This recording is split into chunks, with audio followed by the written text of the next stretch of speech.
আজ আমি বানাবো চিকেন বল। চিকেন চিকেন বল বানানোর জন্য যেসব উপকরণ লাগবে সেগুলো আমি বলে দিচ্ছি। প্রথমে এখানে আমি ব্রয়লার মুরগি হাড় ছাড়ানো বুকের অংশটা সিদ্ধ করে নিয়েছি।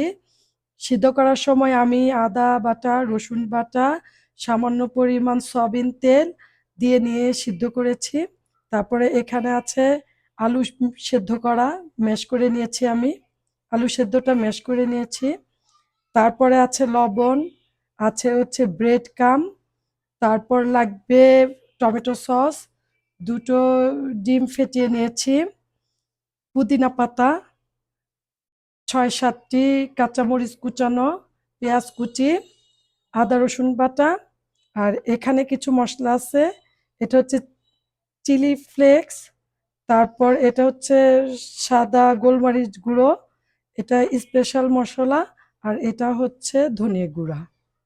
তারপর আমি এখন রান্না